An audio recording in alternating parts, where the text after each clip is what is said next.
Ini ada pertanyaan menarik Pak. Katanya Bapak ini kan tadi menyampaikan terkait swasembada Pak.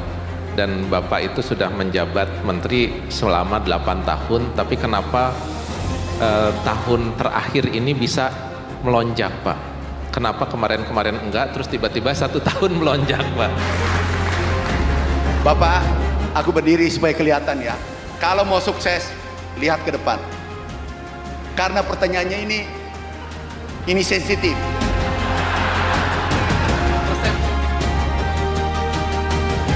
Mana? Tuh.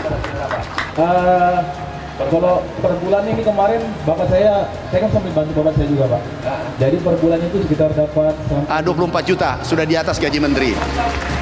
Dan ini nggak ada rekayasa, bisa dicek di lapangan. Itulah yang kita lakukan, transformasi besar-besaran.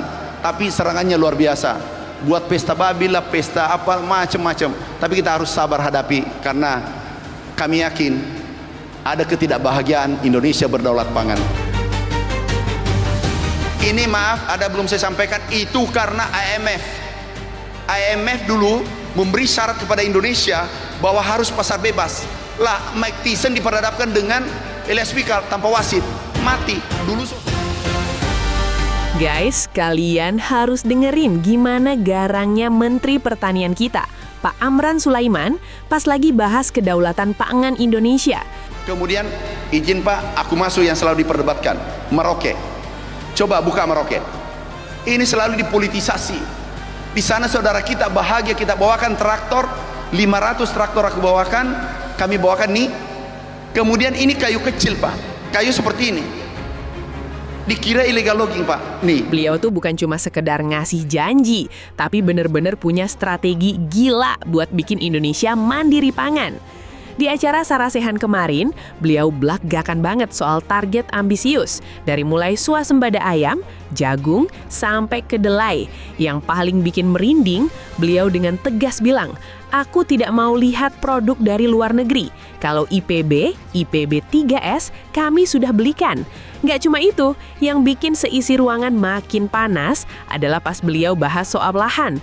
Bayangin, ada jutaan hektar lahan yang siap digarap. Beliau sampai ngomong, "Pak, kalau mau sukses, lihat ke depan. Yang masa lalu boleh diingat, tapi jangan terlalu diambil hati." Bahkan pas bahas soal pesta babi, beliau punya cara sendiri buat nanganin isu pangan dengan gaya yang to the point dan tanpa basa-basi. Jujur, visi Pak Mentan ini emang out of the box banget. Penasaran gimana detail strategi beliau buat bikin Indonesia jadi negara adidaya pangan? Atau pengen dengar langsung gimana beliau menyemprot kebijakan-kebijakan yang menghambat? Yuk langsung aja simak dialog lengkapnya di video ini. Dijamin kalian bakal makin optimis sama masa depan pertanian kita. Check it out. Mungkin langsung saya gabung aja Pak.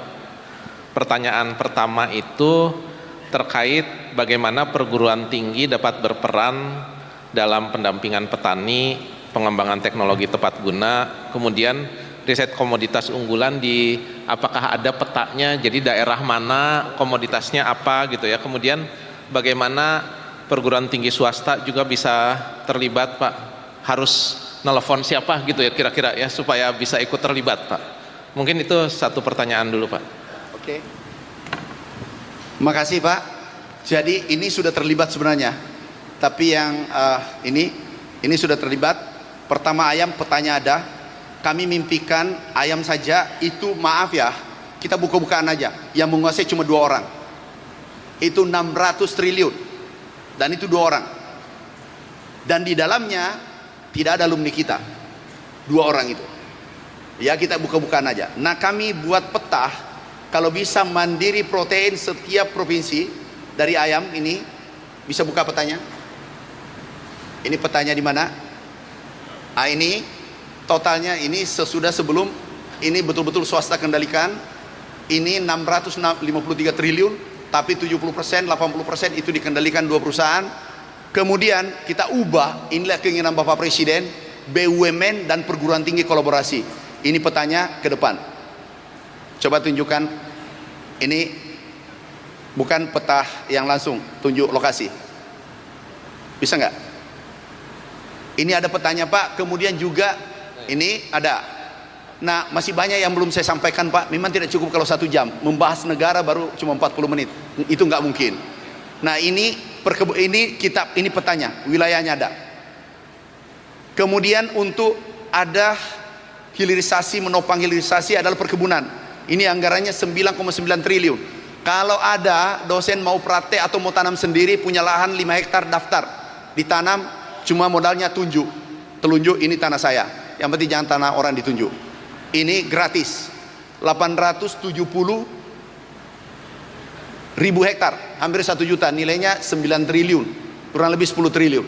Nah, ada masalah besar, itu PBK, apa namanya, penggerek batang buah kakao. Nah, kalau ada bisa menyelesaikan, Pak, hari ini kita tanda tangan MOU di depan Pak Menteri. Jadi, dan kalau bawang ada mau teliti, Pak, sekarang ada anggarannya, bawang putih, tapi jangan produksinya kayak Indonesia, 15 ton. Harus di atasnya Cina, 35, Bapak 36 sajalah, jangan jauh-jauh. Jadi, Pak, masa 35 triliun? Jujur, aku tidak mau lihat kalau itu produk dari luar negeri. Kami langsung menghindar. Tapi begitu mengatakan IPB 3S, kami sudah belikan dari IPB. Sekarang, kemudian ini daerahnya bawang putih, Pak. Kemudian kedelai. Ini untuk teman-teman dosen kalau ada mau berpartisipasi kita kerjasama. Mana kedelai kita ingin capai kembali swasembada 3-4 tahun sampai 5 tahun ke depan. Ini PR kita, kedelai, sapi, bawang putih, ubi kayu kita hilirisasi, yang demandnya tinggi tingkat dunia. Coba lihat, yang 6. Ini turun terus. Ini maaf, ada belum saya sampaikan, itu karena IMF. IMF dulu memberi syarat kepada Indonesia bahwa harus pasar bebas. Lah, Mike Tyson diperhadapkan dengan Elias Pikal tanpa wasit, mati. Dulu swasembada 93, sekarang 0. Hancur-hancuran. Tuh mandi susu. Nah, ini Bapak kalau bisa terlibat di sini. Dulu kita impor 48%, sekarang sudah 80%. Kedelai kita dulu swasembada, ini mandi susu nih.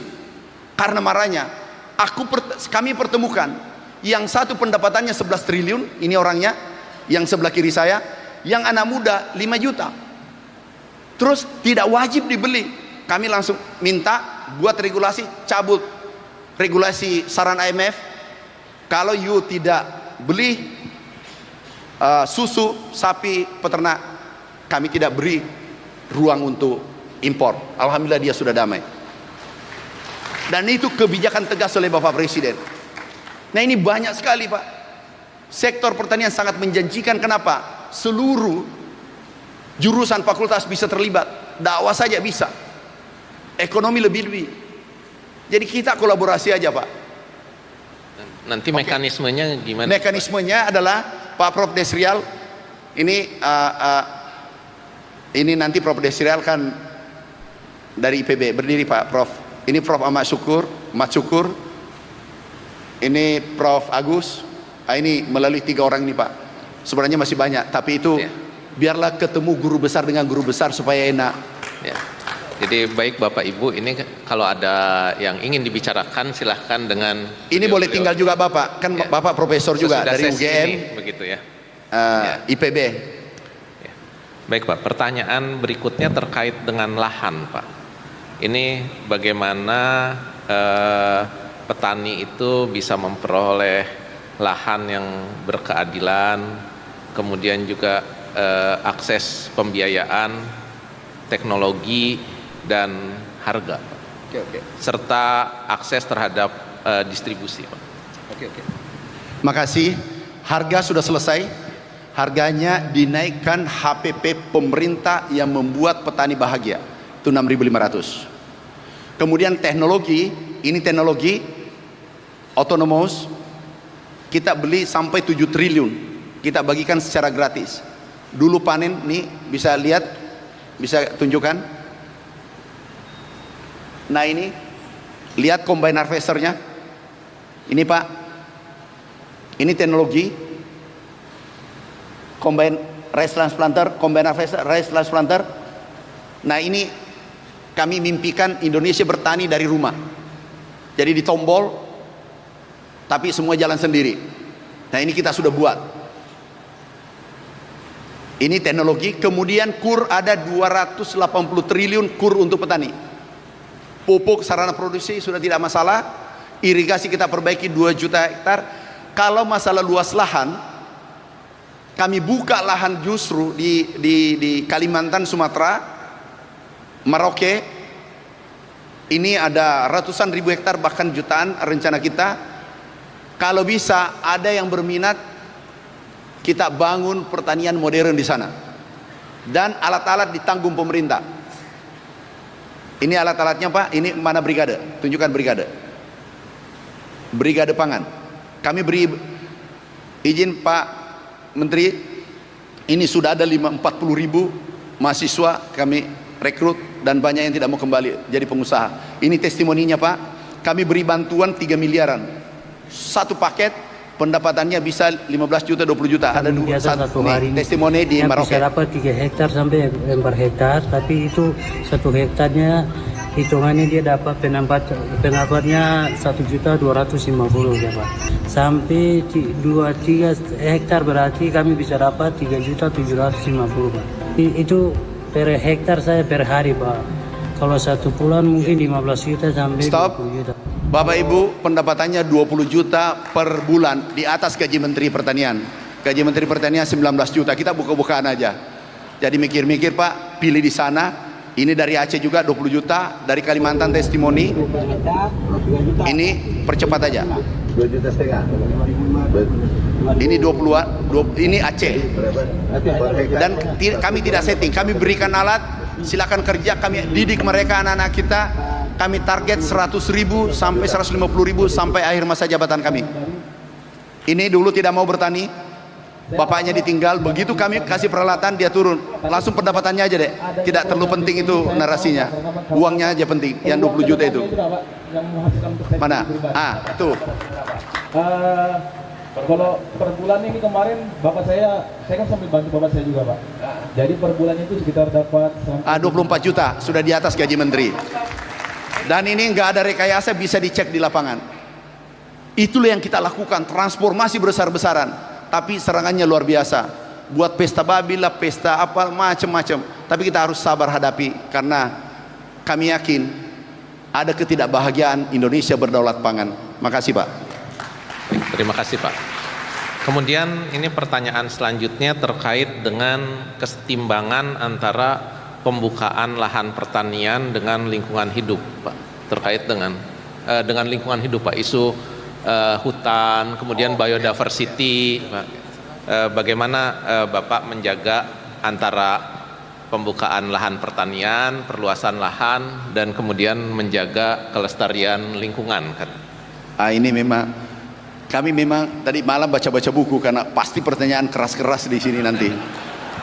Ini Bapak Ibu, ini pernah terjadi. Kami diperhadapkan dilema. Pada saat El Nino datang, kami diminta kembali jadi menteri. Singkat cerita, sudah antri masyarakat Indonesia beli beras dan dijatah 15 kilo. Sedangkan kita mau impor, 22 negara menahan, termasuk China, India, Thailand, Vietnam menahan. Ini sudah antri. Ini sangat berbahaya. 2024. Terus kami menghadap Bapak Presiden dengan Menteri Lingkungan, dengan Menteri PU. Pak, bisa enggak ini bergerak cepat? Adalah Pulau Jawa dulu. Kita garap seluruh sungai, kita pompa airnya. Lingkungan berteriak, Menteri Lingkungan dan Menteri PU. Pak Mentan, konsensus kita nggak boleh. Kenapa? Karena ada biota di situ. Nanti dia mati minimal 30% air. Oh baik Pak, di depan Presiden. Baik Pak, kalau begitu pilihannya yang antri itu kelaparan mati atau biota yang kita jaga. Nggak ada pilihan lain, karena sekarang El Nino. Kelaparan, biota, atau manusianya. Bapak pilih salah satunya, karena tidak ada pilihan tengah. Kalau mengatakan kita sepakat biota nggak apa-apa, tapi lingkungan umumkan bahwa saya bertanggung jawab yang kelaparan dan meninggal. Oh takut saya Pak, terus biotamu, berilah saya kesempatan, biota dulu pingsan, nanti setelah aku ambil airnya tinggal 10%, Ini kita hidup, baru aku lepas kembali biotanya, kita pelihara sama-sama. Bagaimana kalau begitu? Karena El Nino tidak selalunya datang. Kami beli pompa berapa? 80.000. Aku dibilang orang gila. Ini pasti gagal. Kami mulai tentara, TNI, Polri, ini yang bisa kami bantu tanpa ada yang protes dulu. Pak, kenapa tentara polisi? Kalau bisa Bapak aja, tentara saya hentikan. Oh enggak bisa Pak, pikul traktor tanpa digaji. Ini tentara jalankan, singkat cerita, naik produksi, mengatasi krisis di 2024, 2025 swasembada, hari ini insya Allah berkelanjutan. Jadi pilihannya itu, kemudian izin Pak, aku masuk yang selalu diperdebatkan, Merauke. Coba buka Merauke. Ini selalu dipolitisasi. Di sana saudara kita bahagia, kita bawakan traktor, 500 traktor aku bawakan, kami bawakan nih. Kemudian ini kayu kecil Pak, kayu seperti ini. Dikira illegal logging Pak. Nih, itu kayunya Pak.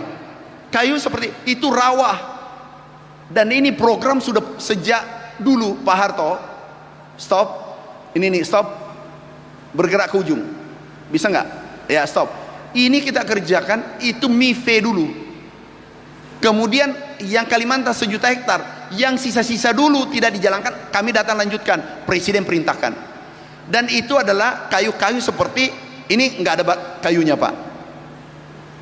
Nah kalau bisa manusianya, pangannya tersedia, energinya tersedia, proteinnya tersedia, kita jaga biota bersama-sama, jaga lingkungan. Karena kita tidak membawa itu buta juga, itu nggak ada hutan, itu rawa. Rawa ini kami rehabilitasi, yang dulu tanam 1 kali jadi 3 kali, termasuk Merauke. Dan itu punya rakyat, bukan punya pemerintah, bukan punya pengusaha. Ini punya rakyat, 100% punya rakyat. Nah ini adalah swasembada pangan, insya Allah berkelanjutan. Lingkungan kita mutlak jaga bersama, itu wajib. Tapi kami pernah dipaksa keadaan El Nino paling ekstrim, orang sudah antri beli makanan, kami minta izin, sepakat. Tapi kami tidak mau sepakat saja, kami minta tanda tangan semua. Ini tanda tangannya, bisa tunjuk tanda tangannya, karena ini jangan sampai selesai kita jadi menteri dipersoalkan. Jadi ini tanda tangan yang di atas adalah polisi, jaksa, BPKP, BPK, tanda tangan. Di bawah adalah kontraktornya. Jadi yang mau ditangkap dengan yang mau menangkap sama-sama tanda tangan. Terus diminta menteri tanda tangan. Jangan, menteri itu cuma 1. Kalau you saling menangkap tidak masalah, jangan libatkan menteri. Begitu Pak Menteri. Makasih. Baik Pak, menarik sekali Pak. Ini pertanyaan berikutnya terkait dengan lahan bekas pertambangan Pak. Ya. Jadi banyak wilayah pertanian yang sebetulnya berdampingan dengan lahan-lahan pertambangan. Nah, bisakah itu dikolaborasikan Pak? Jadi pemulihan lahan bekas pertambangan, apakah ada kebijakan atau bagaimana perguruan tinggi bisa membantu untuk pemulihan lahan eks tambang ini untuk produksi Pak? Terima kasih. Makasih. Tolong yang bertanya ini ada nggak orangnya? Angkat tangan Pak.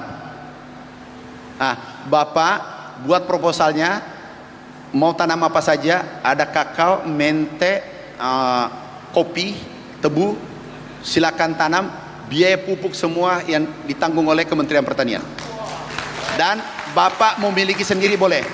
Bapak gaji dosen kan aku tahu, karena saya dosen juga, aku tahu. Sudahlah, Umega urusan menambah gaji. Kalau Bapak tanam 20 hektar itu bisa 20 hektar 20 ton. Berapa harganya itu? Kalau 70 juta 1,4 miliar Pak, lumayan itu. Pendapatannya bersih 1 tahun. Ya 20, hitung-hitung kalau bisa 40. Pak buat proposalnya, di mana tempatnya? Ketemu Propedesrial, tanamannya sudah ada sekarang. Baik, terima kasih Pak. Enggak usah MOU, langsung saja buat proposal. Lama nanti, Pak Menteri kan sahabat saya. Saat ini kami sedang mengajukan proposal Pak, mohon izin saya. Berapa hektar Pak? Berapa hektar? Bagaimana? Berapa hektar? Oh, masih belum sekitar 100 sampai 5.000 hektar. Tapi udah nggak masalah. Bapak mau tanam apa? Kami sebenarnya ahli geologi batubara Pak. Jadi yang kami ajukan sebenarnya adalah mikrobiologi dari batubara yang kita pakai untuk perkembangbiakan sawit. Gini atau deh, pemanfaatan Bapak sawit. ketemu saya hari Senin, saya masih di kantor. Ketemu hari Senin, Pak. Baik, terima Panjang kasih. nanti waktunya Pak ini Amran terbatas. Sulaiman. Hari Senin. Saya pikir mau tanam besok, kami langsung ACC. Oke, silakan yang lain. Ini ada pertanyaan menarik, Pak. Katanya Bapak ini kan tadi menyampaikan terkait swasembada, Pak. Dan Bapak itu sudah menjabat menteri selama 8 tahun, tapi kenapa tahun terakhir ini bisa melonjak, Pak? Kenapa kemarin-kemarin enggak, terus tiba-tiba 1 tahun melonjak, Pak? Kemudian yang belum-belumnya itu bagaimana gitu? Yang tadi tiga bawang putih, kedelai dan daging sapi itu gimana supaya bisa lagi melonjak itu, Pak? Resepnya apa katanya? Bapak gini, kalau mau sukses, lihat ke depan. Yang masa lalu boleh diingat, tapi jangan terlalu diambil hati. Bapak, aku berdiri supaya kelihatan ya. Kalau mau sukses, lihat ke depan. Karena pertanyaannya ini sensitif. Resepnya aja, Pak. Enggak resep 1 tahun terakhir, tahu. Tapi yang lalu juga hebat. Dulu swasembada juga, Prof. Cuma beritanya agak kecil. 2017, 2019 swasembada. Boleh buka beritanya. Cuma ini juga bagus. Semua pemimpin kita bagus. Dan tidak ada juga pemimpin sempurna termasuk saya. Pasti ada kelemahan. Kenapa kami ke sini? Karena ingin para guru besar, para guru saya yang hebat-hebat ini mengisi kekurangan saya hari ini. Makanya aku paparan. Nah, ini buka, ini Prof. Makanya tadi saya katakan kebijakan itu penting. 16. Maaf. Tidak pernah terjadi selama Republik ini berdiri. Sudah pulang asisten saya. Ini cari bukan. Ini dulu peta jalannya aku sudah buat. Kami sudah buat dulu. Peta jalannya kami sudah buat. Ini boleh tunjukkan nggak regulasi impres? Yang pupuk tadi turun tanpa APBN. Ini Pak, 16 impres keluar oleh Bapak Presiden Prabowo dan biasanya 1 itu 3 tahun. Ini impres pupuk kami lapor malam, besoknya sudah terbit. Pak Menteri, benar kan? Ini 16 impres keluar. Karena kebijakan itu sangat penting. Yang lebih parah kalau yang membuat kebijakan tidak tahu, yang juga menerima kebijakan tidak tahu, itu fatal itu. Itu kacau balau itu bernegara itu. Apalagi, maaf ya, apalagi di sini orang hebat semua. Apalagi pura-pura pintar, itu paling berbahaya. Dia tidak tahu tapi gengsi, akhirnya dia bernarasi tidak penting padahal dia tidak tahu. Maaf, kalau kami lihat saja menerangkan, ini tidak paham ini. Dia paham kulitnya ini. Dia tidak tahu apa yang terjadi di lapangan. Nah, ini impres terbit sudah 16 sampai hari ini. Ini lagi ada lagi impres yang mirip yang impres pupuk itu mungkin minggu depan sudah terbit lagi. Kami menghadap, ini foto kami menghadap dipanggil Bapak Presiden, bagaimana mengakselerasi hilirisasi perkebunan. Pak, kami menghadap. Ini impres dibongkar. Langsung beliau, aku setuju semua. Oh siap Bapak Presiden, kami garap sekarang seperti pupuk tadi. Jadi kebijakan Pak, kebijakan dulu juga bagus karena hari ini akumulasi sejak Bung Karno. Semua punya kelebihan. Pak, kalau kita suami istri, kalau Bapak mencari kelemahan istri terlalu banyak. Tapi itulah cinta. Cintalah membuat kita bahagia. Kalau Bapak cuma mau cari teropong kelemahannya, ini gajinya kurang lagi di story ini. Ya kapan kita bahagia suami istri kalau begitu? Ya begitulah juga pemerintahan. Pak, masa lalu ilaskan, kita tatap masa depan. Terima kasih, Pak. Ini kemudian terkait dengan bagaimana mencetak petani muda, Pak. Jadi ada pertanyaan bagaimana menarik ke anak-anak itu untuk masuk SMK pertanian, Pak. Jadi mungkin saya tambahkan sedikit di sini. Misalnya kalau di Bandung itu ada Ciwidey gitu, Pak, yang daerah-daerah suburbnya kota-kota besar itu kurikulumnya kan kemudian disamakan dengan kurikulum di kota. Jadi padahal tidak mungkin bersaing dengan teman-teman di kota. Jadi nanti mau masuk Universitas Nanggung bertani udah nggak mau gitu, Pak. Nah, Bapak, bagaimana pendapat dan strategi Bapak terkait agar regenerasi petani ini bisa berkelanjutan, termasuk juga dengan masalah pendidikannya, Pak? Ini memang ini ujian disertasi nih Pak Rektor atau apa ini? Ini jangan digini-gini, ini gini-gini amat. Kita ini sudah capek kerja, sudah swasembada, tanya lagi saya enak-enaknya. Ini untuk generasi muda. Caranya Pak, harus diperbaiki di hilir. Coba, ini mendaftar puluhan ribu bahkan ratusan ribu sekarang milenial mendaftar. Buat mereka nyaman menggunakan teknologi. Kalau nggak bisa. Nggak mungkin dia mau bertani. Yang terakhir adalah buat dia untung dan lebih tinggi gajinya daripada jadi dosen atau jadi dirjen. Udah, itu pasti dia masuk ke lapangan. Kami coba, ternyata dia berhasil. Pak, para ahli, itu Pak enak tuh kalau ada penemuan. Dan bagaimana kita meneliti tapi demand-nya tinggi. Bukan aku hebat, ini sampai perempuan bawa traktor Pak.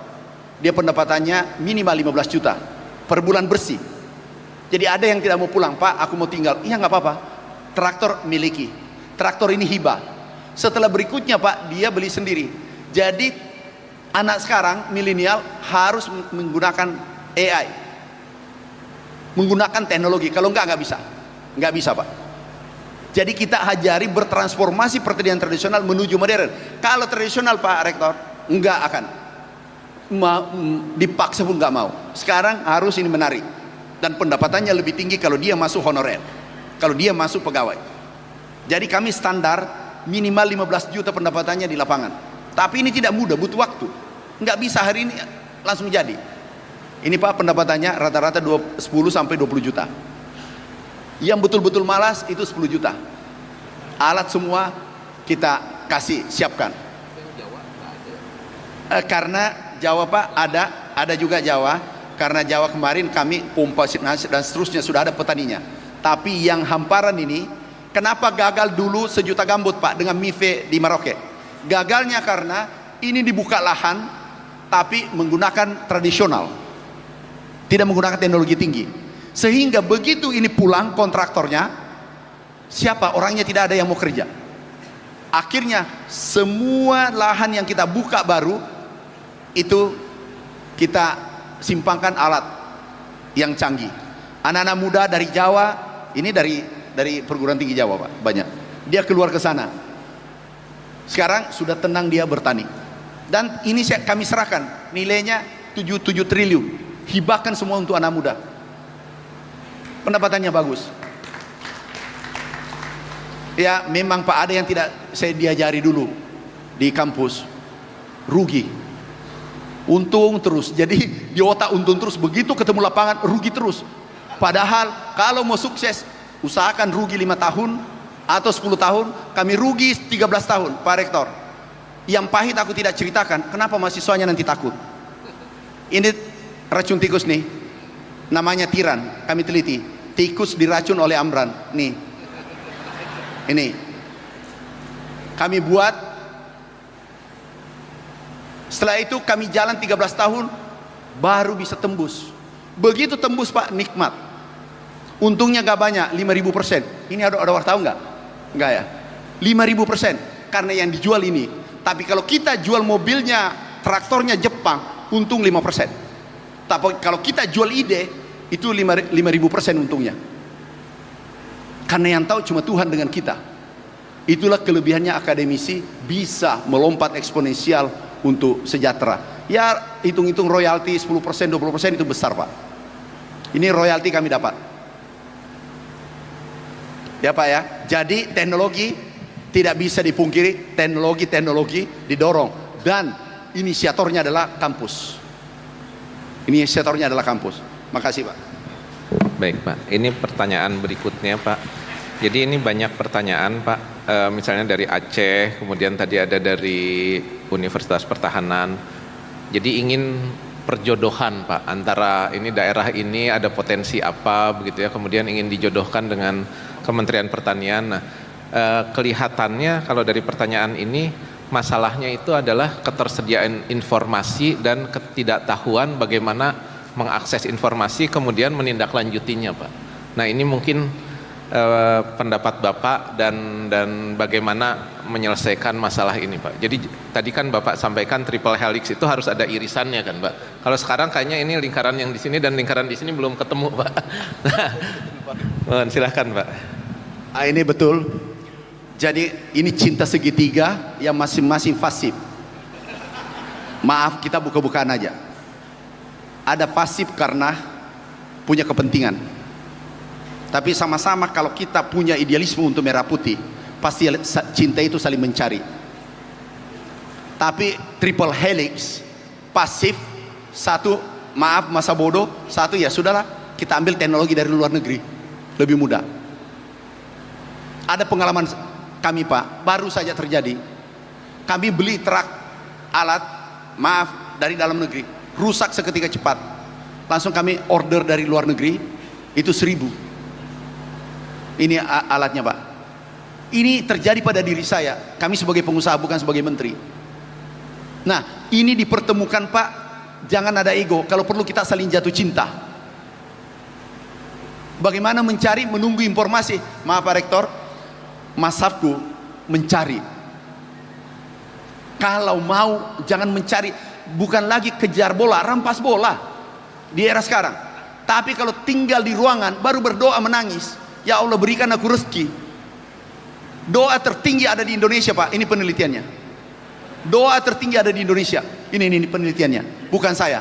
Jangan tersinggung, Pak ya. Ini nomor 1 berdoa. Di mana-mana berada berdoa. Dan itu sudah benar. Cuma harus take action. Be persistent. Dia berdoa, ya Allah kenapa aku miskin, menangis. Baru masuk di kamar, ya Allah kenapa aku miskin, memang takdirku. Sudah baru bangunnya jam 7, terlambat pula kalau ada acara. Gimana mau kaya raya? Nggak mungkin. Tidak ada dalam ruangan ini tepat waktu. Cuma saya yang lebih cepat. Maaf Pak Ibu, nggak mungkin. Itu Pak foto saya waktu kami miskin banget. Pak Rektor di belakangnya dulu, pondok, saya pondok Hidayatullah. Bapak pondok eksekutif. Dia rubah namanya karena pondok dulu nama mobil atau apa. Ini fotoku, Pak. Ini tuh kami dengan apa namanya itu yang bau, yang selalu di kasur tuh bau banget. Kutu busu saya bersahabat 4 tahun, dia yang menyerah menggigit saya. Nggak ada urusan itu. Kenapa pelaut ulung lahir di ombak besar? Nggak mungkin. Kalau ada kata-kata bagaimana ada informasi, itu sudah rusak itu. Maaf Pak Rektor, bukan di sini yang saya maksud. Pertanyaan dari luar ini. Nggak bisa. Ini berdoa menangis baru kerjanya 4 jam, baru mau kaya raya. Wassalam. Saran kami Bapak Ibu guru besar yang saya cintai, yang saya banggakan, ajari itu murid menjadi pendekar. Beri PR 10 per hari. Biarkan dia keluar dari kampus itu. Kalau 10.000 diterima, 1.000 aja yang lulus. Tapi 1.000 ini yang mengatur dunia. Beri tekanan mereka. Nggak mungkin ada pendekar di mana cari informasi ya. Nggak mungkin ketemu. Tahu Pak, kalau kami dulu ke Jakarta, tidur di mana? Mes. Ini, masjid. Ini saya. Jadi ada fotonya Pak, penderitaan itu. Aku simpan satu-satu. Pada saatnya akan bercerita itu foto. Tidur di Istiqlal, itu Istiqlal.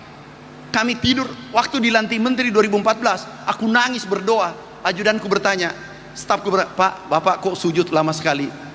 Jangan kamu sembarangan tanya, makanya kamu jadi ajudan terus. Nanti belakangan aku beritahu bahwa ini tempat tidurku. Ini fotonya. Ini sahabatku, dosen MIPA, Kalubis. Pak, kalau ada kata-kata di mana cari ya, begitu dapat, bagaimana caranya ya? Begitu diberi lagi uang, bagaimana belanja ya? Terus dikasih uang, di mana tempatnya ya? Pak, kalau Bapak masuk surga, udahlah lebih baik ketemu Tuhan lebih cepat daripada mengganggu ini republik lagi bergerak.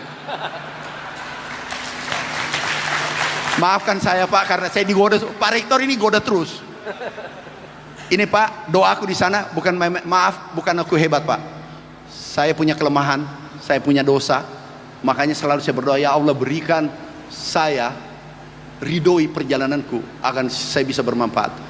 Doaku dulu di Istiqlal, ya Allah berikan aku rezeki suatu saat istana saya bangun. Ini alhamdulillah, ini kami bangun untuk umat. Jadi dan kami berdoa, ya Allah mudah-mudahan tidak buat proposal, jangan dibalik. Kalau ada, jadi yang tadi pertanyaan Pak cari ke ujung dunia. Tapi kalau Bapak tinggal di situ, baru menunggu itu program, nggak ketemu. Ketemu lagi menterinya itu sibuk. Pak Menteri, beliau kadang saya telepon sibuk di Jepang, di luar negeri, di mana. Beliau juga begitu. Jadi jarang ketemu telepon saya Pak Menteri, karena sama-sama sibuk. Jadi Pak, yang tadi yang mau ke kantor jam 8, yang bertanya ini ada sudah dua. Aku terima, setelah saya terima Belarus kayaknya, Menteri Pertaniannya. Aku terima Bapak bawa proposalnya, tapi dilakukan Pak, bukan ditatap. Maaf Pak, lebih baik to the point kita, supaya kita bergerak bersama. Beda Pak, membangun narasi, membangun gagasan dengan bertindak. Beda Pak, berproses itu sulit. Tapi kalau buat kalimat indah, kata menyusun kata menjadi kalimat yang indah, itu mudah banget. Apalagi memprotes Maradona, itu mudah banget. Tinggal sedikit tadi ditendang masuk, enak aja kamu, ada kau pakai menendang, tidak ada kau pakai lari. Ini Einstein, benar juga ini. Doing the same thing over and over again and expecting different results. Jadi ya kerja-kerja biasa-biasa saja, terus menerus sama saja, tapi harapannya lebih, ya orang gila katanya. Einstein yang bilang, bukan saya Pak. Makasih. Baik Pak. Ini mungkin karena waktunya 5 menit lagi Pak, ada satu pertanyaan terakhir, kemudian sesudah itu closing statement ya Pak ya.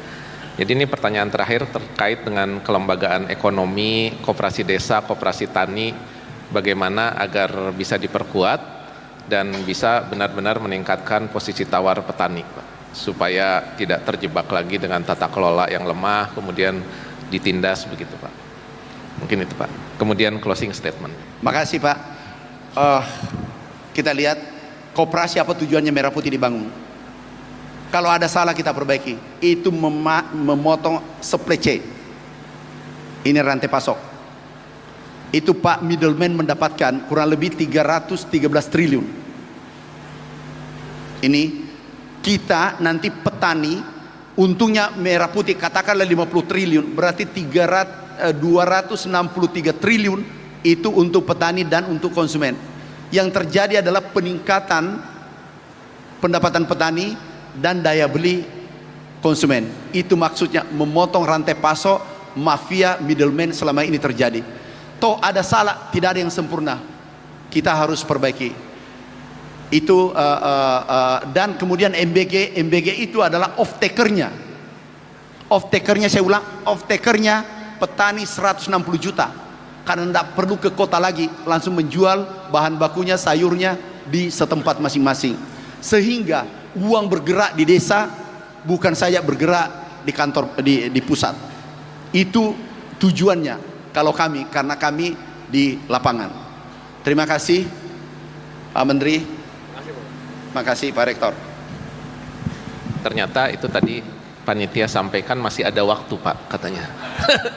Rupanya panitia bilang ini Bapak masih oke Pak, kalau ada bahan-bahan lain yang ingin disampaikan Pak, yang belum sempat ditanyakan, dan nanti sesudah itu ya, silakan Pak. Jadi mungkin yang belum sempat ditanyakan ini Pak. Jadi gini Bapak Ibu, sepertinya ini ujian disertasi tanpa ospek.